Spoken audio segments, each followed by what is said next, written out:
Hello, everyone, and welcome back to the Jack Weston MCAT podcast. This is your host, Molly, and as usual, for today's Cars Reading Skills workshop, we will be joined by Jack Weston himself. Jack, how is it going and what's new? I'm doing great. Everything's going well. Excited about our new product launch, the Chrome Extension Video Solutions, and I'm excited to hear about students' feedback and reactions to it. It's something that we've been working on for a long time, providing videos within the actual AAMC Chrome extension. And so we have videos on every single passage, on every single question and that is a subscription based product, but it's very well priced and a lot of students are using it. Of course, the written solutions for the Chrome extension are always going to be free and available to everyone. But yeah, it's exciting, just to hear people's feedback on it. I can't wait. And for, yeah, if anyone hasn't heard of this yet, video solutions for AAMC material. Literally, I have been so excited waiting for this product to launch. And if you do check it out, you'll see videos from both me and Mike in there, as well as a bunch of other very, very high quality MCAT instructors. I'm so glad that we have this resource because I know from, both of us, Jack, teaching for so long, this is a resource that students really, really do need. So, Yeah, absolutely. Yeah, so, a lot of so students excited. don't know what the Chrome extension is. If they don't, I'd love to talk about it for a second. Yeah. Basically, we have a Chrome extension. It's called the Jack Weston AAMC Interface Chrome extension. You can Google it. It's completely free. You basically add it on, and it changes the interface to include our solutions, our tutor solutions for every single AAMC passage in question. Of course, we don't offer you the AAMC material. You'll need to purchase that on your own, and we're not affiliated with the AAMC. But what we've done is we've created an extension that adds onto their website. All you got to do is install it on your Chrome browser, and you immediately see all of these written solutions for every single practice product available. Yes, for Now, free. yeah, for free. But for the first time, we've this past week we've added videos to every single question and every single passage, which you can decide to purchase for $30 a month. And it's all actually even lower. It's like 19.99, $20 a month if you purchase a 6 month plan. And there's a 7 day trial. If you want to try it out for 7 days, you can always cancel at any time. I love that. That makes me so happy. And I love that we've been able to price it so affordable because ultimately this is a product that every single student should have or would benefit from having. Some of those AMC solutions as written are a little sparse. So, yes, that is amazing. Well, go check it out, you guys. And if you have questions, come see us in our free sessions or let us know. But I think that is a phenomenal product. I'm glad that we were able to put that out. And in talking of our free resources and products, right? Let's get into what we'll talk about in this episode, Jack. Our Cars reading workshop. Today's passage is going to be the passage for April 21st, which is today.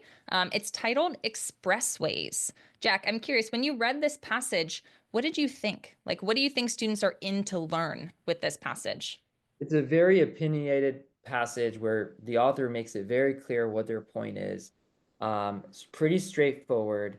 I don't think most students will have trouble understanding the theme of the passage, but here's what I've noticed. I think a lot of times students will read this daily passage and kind of skim over it. Like they'll Mhm. read it, but they're not carefully reading it. And I'll give you a tip. The easier the read, the harder the questions. Yeah. Right. The more precise and the more specific you need to be with what you've read. When it's a more dense art passage where it's really, really hard to understand and there's only a couple things that are really, really obvious, those questions end up being way easier, right? Because they realize that this is a challenging passage. Yeah. So even though this is a pretty easy read, if you're not careful with exactly what they're saying, you could get tripped up in the questions. Yeah. Yeah, and I think it's super valuable that in these sessions we're able to go through a wide variety of different passages. Um, And as a reminder, if this is your first Cars Reading Skills workshop, our goals during these podcast episodes is to go through the passage itself and to share insight on how to read the passage effectively so that you can be prepared for whatever the questions throw your way. I think, what do you think, Jack? Should we hop in? Yeah, I'm excited. Let's do it. All right, let's do it. Okay, so we're starting off with paragraph number 1. It says, "We have made a fatal mistake by sacrificing every other form of transportation to the private motor car and to offer as the only long distance alternative the airplane." All right, I see what you were saying, Jack. This is a very opinionated passage right here from the get-go. A fatal mistake, essentially to focus our attention only on the private motor car or just a car, right? Maybe we're too focused on this, but that fatal mistake is a nice indicator of tone there. I love that, right? Because it's so obvious that the author really doesn't like just focusing on private motor car. Now, Mhm. that sounds a little odd. Motor Yeah, car? I mean that's a really obvious sign that this was written probably a like while ago. yeah, maybe even like 70, 80 years ago, who knows, right? Like when cars just started coming out. But Mhm. that's okay. That we doesn't matter when it was written, we can understand the most important parts, which is ultimately that we've been sacrificing a lot for cars, right? As a means of transportation, as our primary or biggest form of transportation. It hasn't said it's the primary one, but it is definitely suggesting that we're putting too much emphasis on driving cars as a form Mhm. of transportation. Uh, Yeah. okay, sounds good. I mean, there's really nothing else out there. I mean, this is pretty basic, it's pretty straightforward. Yeah.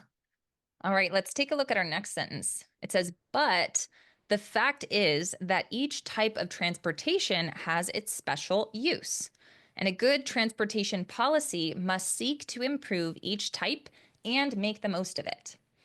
All right, pretty nice continuation, right? We said basically we shouldn't necessarily be fixating on cars, the motor cars, like you said, right? Because every type of transportation is useful, and we should be looking to make use of different types of transportation. Right. And so I usually stop at the semicolon when I see that. I consider that a period. Hmm. But you can expect the rest of the whatever comes after the semicolon to kind of go in the same direction, more or less. One of the things that might confuse students is there's a transition word, but. And everyone knows that when there's a transition word, typically we're transitioning away from what we were talking about to the opposite, right? To the opposite direction. We were Mm-hmm. talking about how motor cars were sacrificing too much and it's a mistake to focus on cars. And you may be thinking, wait a second, doesn't that mean that we're transitioning away from that? Doesn't that mean that maybe we do like motor cars? No, because look at what was right before the contrast word. And to offer as the only long distance alternative, the airplane, right? So the author is contrasting that. The author is saying, look, I don't like the fact that we only have one other alternative for long distance traveling, right? The airplane. And so the author is saying, look, each type of transportation is special, and it's continuing on with the first part of this of this first sentence. Hmm. Okay, yeah, sounds good. Awesome. Let's look at our last little sentence here of paragraph 1. It says, "This cannot be achieved by aiming at high speed or continuous flow alone." Okay, so it kind of just sounds like, again, we can't focus only on one thing. All these different modes of transportation are useful in their own right. Yes, and this is building context, right? Like, Mhm. oh, you can't just focus on high speed, you can't just focus on flow. There are different types. So big two ideas, we rely too much on cars. That's a mistake. And the bigger idea, I think, is each type of transportation has its own use. Right? Mhm. That's big too. Those two ideas are really clear, really obvious, and you should definitely know that by the time you finish this paragraph. Yes, totally agree. All right, well, let's take that idea and move into our second paragraph. It says, "If you wish for casual opportunities for meeting your neighbors and for profiting by chance contacts with acquaintances and colleagues, a stroll at 2 miles an hour in a relatively concentrated area, free from vehicles, will alone meet your need." Okay, this feels like a pretty interesting transition, but it also kind of represents a different mode of transportation, maybe than driving, right? Basically walking around. This is something that can meet a need if that is what you're looking for, chances to interact with other people. Right. So the author is trying to show that, look, there are times where a vehicle makes sense, right? So or there's some other means to travel where it's not that long or it's not that hard. So that should be fine. Okay. Yeah. Okay, then we see, but if you wish to rush a surgeon to a patient 1,000 miles away, the fastest motorway is too slow. All right, so we talked about going slow if you're just trying to, have a chance meeting with your neighbors or friends, but now we're on the opposite end. If you have to rush, sometimes even the fastest motorway, which yes, does sound like it was written in 1958, which we can see at the bottom, that would be too slow. We kind of present two opposite extremes in terms of the need for transportation. Right. Okay. Okay, and again, if you wish to be sure to keep a lecture engagement this winter, railroad transportation offers surer speed and better insurance against being held up than an airplane. Seems like we're just continuing to shed light on reasons why we might want a different mode of transportation. Right. Each type of transportation has its own special use, which is kind of what this paragraph is so far talking about, more or less. Hmm. Which sounds familiar. Right. All right, next sentence says there's no one ideal mode or speed. Human purpose should govern the choice of the means of transportation. Okay, this is a fun one. And I love the word should because should to me is a good indicator that we might be dealing with an argument. So there's no one ideal mode or speed. And it's like the purpose should govern the choice, right? Whatever you need out of the situation should ultimately be the deciding factor of how you get there, what transportation you choose. I love that. Yeah, the should, right? The author is not alluding to anyone else, an organization, another kind of group or people. The author is being very direct and telling you what they believe. And whenever they do that, you need to pay attention and you really need to keep track of that and know where it came from. Right. Hmm. So the authors said all of this because they really believe that your purpose should decide your transportation, right? And that Hmm. there isn't necessarily one specific type of transportation that beats everything else. It's just based on what you need, right? What Hmm. purpose you have. And so all of these examples really denote that denote that Hmm. argument, right? That argument that, look, if you're just casually meeting your neighbors, okay, well, you do that. If you're going to travel to get your patient something specific, something for health reasons, then yeah, maybe even a car is not good enough. It's all dependent on the purpose. Hmm. Okay. All right, one last sentence. It says that is why we need a better transportation system, not just more highways. So that's another pretty direct sentence, right? This author, which again, I love that you point out, it's not the author quoting someone else, or this is a perspective that some have, right? The author just said, we need a better transportation system. And it doesn't seem, kind of calling back to the very first sentence, that the author is happy with just focusing on cars. We need more, maybe diversity in the types of transportation that we use. Okay, so let's see if we understand what's going on. What if I get a question about cars? How does the author feel about cars in general? Well, it seems like the author doesn't hate cars, like cars are the worst. We should blow up every car. But it just seems that the author feels it's a mistake for us to be fixating exclusively on cars and ignoring other types of transportation. Exactly. So the tone is dependent on what we're talking about. The tone Hmm. is neutral when it comes to cars. And even for expressways, I mean, the author hasn't said that expressways are necessarily evil or bad yet, but it's definitely going in that direction by saying fatal mistake, right? Fatal is pretty extreme. right? Mhm. But we have to be careful. It's sort of like this dance we're playing with the author. We have to be careful with how the author is saying things and not include or introduce our own opinions, our own biases into the passage, right? And that's Mhm. where we can get tripped up very easily for a passage that we can understand well. Uh, Yeah. okay, sounds good. So for this paragraph, big idea really is that our purpose should determine our mode of transportation. And ultimately, it's not just one way, right? It's Mhm. not just one way or the highway, no pun intended. But, ultimately, there are multiple ways you can travel. Love that. Yes, totally agree. Okay, let's look into paragraph number 3.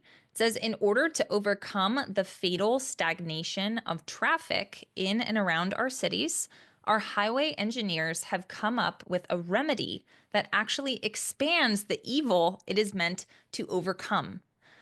Ooh, okay. So this is getting interesting. It sounds like we're saying the engineers we're trying to fix a problem and actually made it worse. Right. But again, the language, we're saying fatal again, but we're also saying the evil it is meant to overcome. That's Yeah. that's interesting. So that sounds extreme. Like you're saying roads are evil. I mean, Mhm. highways are evil. Like, okay, that's pretty extreme in tone against expressways, right? Highways. So, more or less the same stuff, but giving us a better idea of how the author feels. Okay. Mhm. Okay, so they create new expressways to serve cities that are already overcrowded with traffic, thus tempting people who had been using public transportation to reach the urban centers to use these new private facilities. So we're basically saying if you are creating these new expressways, it's telling people, hey, I want to use them. Um, I want to use them, and maybe I shouldn't use public transportation. Maybe I should just drive, which makes more traffic, which makes it worse. Exactly. Ultimately, the author is saying that this is not a good solution. You can't Hmm. just get more expressways to clear up traffic. Oh, and that's the big problem that the author is having here is it's overcrowded. That's Yeah. that's the context, right? Hmm. Context for why the author doesn't like this means of transportation is because it's overcrowded. That's Hmm. obvious. Okay, let's Yeah. keep going. All right. Our next sentence is short and sweet. These expressways harm cities. So that one, again, very short and sweet. If you didn't get it in the sentences before, you get it now. Expressways are harmful. Yeah, yeah, that's it. Expressways are harmful. Very, very obvious, very clear, very direct. I mean, I don't like if I had to pick what the main idea is based on everything I've read so far, and we're not done reading the third paragraph. I would say this is probably it, right? Yeah. Very direct, very straightforward. Tells you exactly what the last two paragraphs have said. Now they did say the author did say that our purpose should be governed, our the mode of transportation should be governed based on our purpose, right? Hmm. But yeah, that's kind of an extension of this. Okay, good. Hmm. Okay, so almost before the first day's tolls on these expressways have been counted, the new roads themselves are overcrowded. Pretty self-explanatory. Again, expressways get overcrowded very quickly, and that's part of the problem. Okay. Okay. Okay, let's take a look and we'll stop at that semicolon. So a clamor arises to create other similar expressways and to provide more parking garages in the centers of our metropolises. This this is such a visual paragraph. I can picture the cities, right, that were already pretty heavy in traffic, and then suddenly there's a new expressway. Now there's even more traffic there, and so our solution is to create more expressways and more parking garages.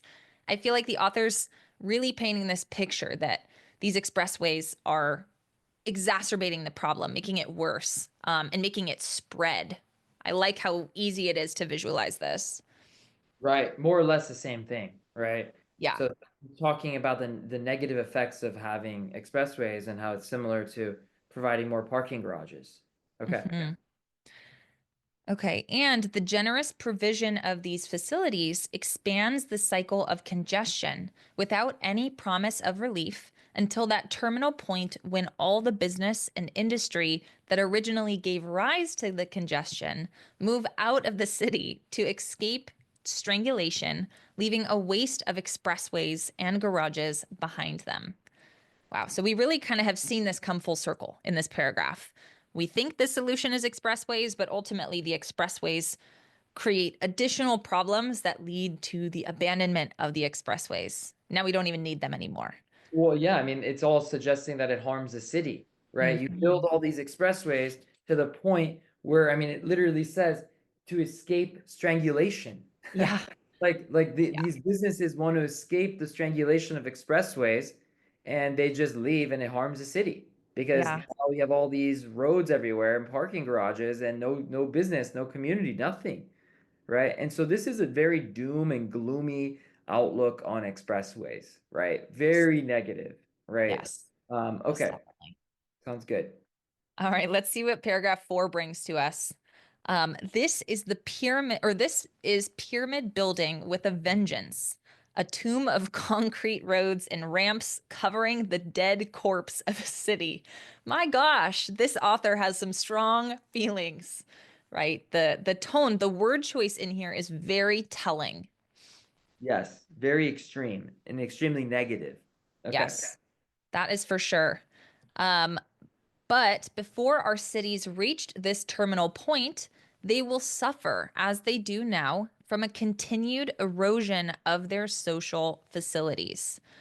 An erosion that might have been avoided if engineers had understood John Mackay's point that, quote, a motorway properly planned is another form of railroad for private use, end quote. Okay. So this is a pretty long sentence and it's got multiple parts to it. We start out with the but, the transition word, right? We're talking about the erosion of social facilities and the suffering. And we're basically saying we could have avoided this based on McKay's point. Um, so it's continuing that use of very negative terminology, but it's basically just saying this didn't need to happen. Yeah, and even though they're talking about John McKay and going into the detail about how they will suffer before it reaches this terminal point, we know what's going on, right? Yeah. They're talking about how expressways will ultimately eventually lead to the harm of a city, which is establishing the main idea because now this idea has been repeating in multiple paragraphs in a very direct way. It's pretty obvious this is how the author feels. Yeah. Uh, but everything that has been said is just supporting that claim. Hmm. Okay. All right. Our next sentence says expressways, in other words, thank you. Always tell me in other words, should be places for socialization, not only speed. Hmm. Okay. So we're saying now expressways should be places for socialization, right? Maybe it's something that is not it's a need that's not being met or a purpose that's not being addressed. We should be socializing, not just speeding off to wherever we're going next. Right. And who did the author use to support that argument? That would be McKay. Right. And this is interesting because McKay made a point that was kind of hard to understand. That is another form of railroad for private use. What the heck does that mean? Yeah. But then it says, and then it gives you in other words. It clarifies it. Expressways should be places for socialization. So that's what McKay is really trying to say, right? Hmm. And so if we had a question about McKay, you should go to this idea. You should go to this point, right? This is what will help you get to the right answer. I Okay. love that. Yeah, students always ask, what should I do when we have quotes or when people, bring in their own words or things like that? So that's great advice. Okay, the next sentence says, unfortunately, highway engineers, if one is to judge by their usual performance, lack both historic insight and social memory. Accordingly, they have been repeating with the audacity of confident ignorance all the mistakes in urban planning committed by their predecessors who designed our railroads. Okay, again, pretty scathing. Like this author is very clearly has very negative opinions of this situation, this urban planning situation by the highway engineers. Not a fan of the expressways. Right. Yep. Sounds good. All right. They have created too many expressways, and our cities are suffering as a result. Pretty much the same that came before. And this feels very similar to these expressways harm cities, right? Which, Right. yeah, it does seem is becoming our main idea here. Yeah, and this is establishing the main idea very nicely that it's Hmm. harming, it's suffering, and it's giving us a lot of context. It's harming because there's too many, right? There's Hmm. too many expresses. That's the problem. And Hmm. the author did expand as to why too many is bad, right? It Hmm. leads to people leaving. It leads to less socialization. It's like you said, it's just people buzzing around, driving around, not connecting, not there's no community there, right? Yeah. And so that really is the theme. Okay. Hmm. All right, we've got one last paragraph. Let's see where the author takes it. So it begins, expressways ruin the city's ability to make communities. That feels very much in line with what we were just saying, Jack. Yeah, it's disrupting the socialization between members of community. Yeah. Okay, let's see. Um, These are the wide swaths of land devoted to clover leaves and expressways, to parking lots and parking garages in the very heart of the city, butcher up precious urban space in exactly the same way that freight yards and marshaling yards did when the railroads dumped their passengers and freight into or inside the city. So pretty nice, easy to visualize, but again, the language butcher up, um, it seems like expressways are harmful to cities in the community. Yeah, yeah, nothing new. I mean, this is all straightforward. Really, just like that first sentence, expressways ruin the city's ability to make communities, is so profound. It's so direct. It's really getting at why the author doesn't like expressways, Yeah. right? I would say that that could also be your main idea. It's one of the main ideas. It's not just that expressways ruin cities, it's that it ruins cities' ability to make communities, right? Mhm. Because that seems to be a repeating theme. But more directly, expressways harm cities is probably good enough to help you get most questions right on this passage. Okay. Yeah. Yeah, and we're down to our very last sentence of this passage.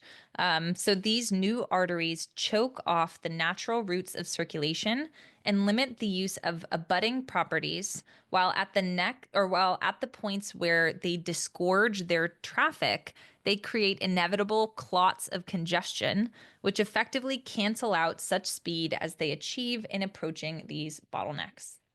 So this sentence gets just sounds more complicated, but again, the theme continues. Clearly, this is not beneficial. I think the last piece makes more sense, right? Like what the expressways do cancel out the speed that they were built to create, right? Like they're not even making things any faster, and they're cutting off our community atmosphere, and they're harming our cities. Um, Just a so lot of negative.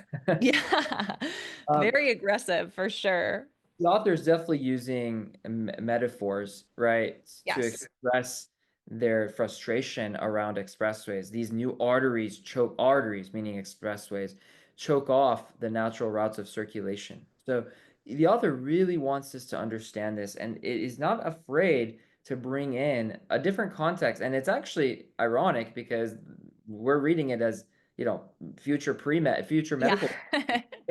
So we should be able to understand what the author is trying to say here. Yeah. Um, and so that's a nice, I mean, it happened in a coincidental way, but at the end of the day, that's really helpful for us to help understand how the author feels about everything. So yeah, so big idea here. Expressways ruin the city's ability to make communities.